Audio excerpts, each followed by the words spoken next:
اس صدی کے جو چند شخصیات دنیا میں مشہور ترین ہیں ان میں سے ایک نام مولانا محمد طارق جمیل صاحب کا ہے۔ لیکن مولانا طارق جمیل صاحب وہ لوگ جو آپ کے بیانات سننے کے لیے دوڑتے رہے، آپ کی دیوانے رہے، آپ کے پروانے رہے، مگر کیا وجہ ہے کہ وہ لوگ جو آپ کی جوتے اٹھانے والے ہیں، کیا وجہ ہے کہ جو آپ کے در کا پانی بھرنے والے ہیں، وہ لوگ جو آپ کی وجہ سے اس دعوت میں جڑے، دعوت تبلیغ کے کام میں لگے، وہ لوگ آج اس حد تک آئے کہ ان سے آپ کو شکوہ گناہ ہونا پڑا اور اجتماعات میں آپ کے بیانات نہیں ہو رہے اور آپ کو واپس ہونا پڑا؟ اور یہ سلسلہ سارا کیوں ہوا ہے؟ مولانا طارق جمیل صاحب آپ ہمارے بڑے ہیں، مگر آپ سے بڑے ہمارے صحابہ اکرام سے بڑا اس کائنات میں کوئی بھی نہیں، مگر بڑا ہی افسوس ہوا کہ آپ نے 1400 سالہ تواتر کے عقائد پر وہ ضربیں لگائی ہیں کہ کائنات کے اندر ایک ایک سنی کا، ایک ایک مسلمان کا دل چھلنی ہوا ہے۔ آپ جانتے ہیں اہل سنت کے عقیدے پر ضربیں لگانے کے بعد اہل سنت پر کیا گزری ہے؟ آپ خانہ کعبہ جائیں، سچے دل سے آپ اللہ تعالیٰ کے دربار میں کہیں کہ میں صحابہ اکرام کے معاملے میں اللہ تعالیٰ کی بارگاہ میں اللہ سے درخواست کرتا ہوں، توبہ کرتا ہوں، اللہ تعالیٰ یہاں بھی مجھے معاف فرما دے۔ مولانا طارق جمیل صاحب،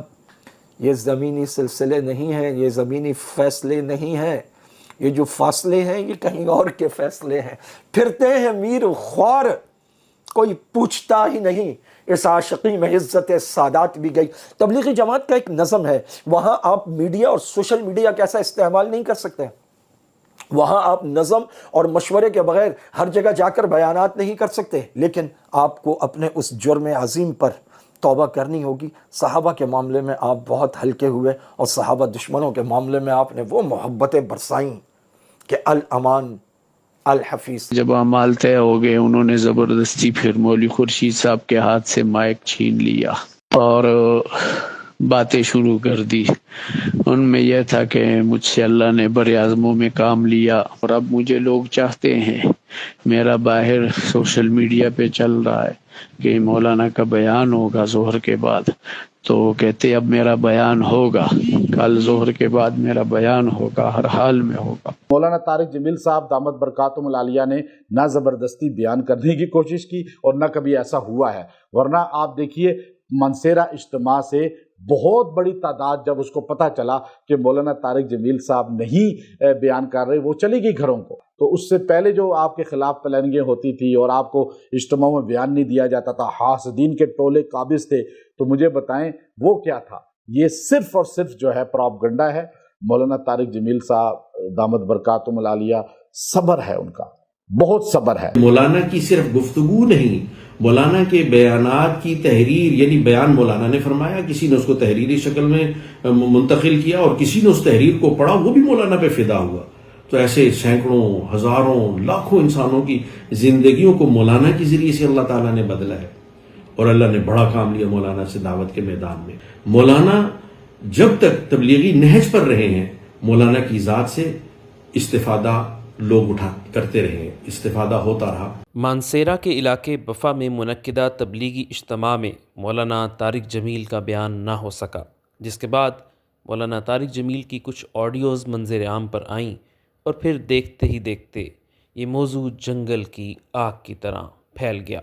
مولانا طارق جمیل کے قریبی ذرائع کے مطابق انہیں شورا کی جانب سے بیان کی اجازت نہیں دی گئی، جس پر وہ واپس روانہ ہو گئے، جبکہ بعض ذرائع کے مطابق اجتماع کے منتظمین نے وضاحت کی ہے کہ مولانا طارق جمیل کے بیان کا کوئی شیڈیول مقرر ہی نہیں تھا، اس لیے انہیں خطاب کی اجازت نہیں دی گئی۔ سوشل میڈیا پر اس واقعے پر مختلف آراء سامنے آئیں۔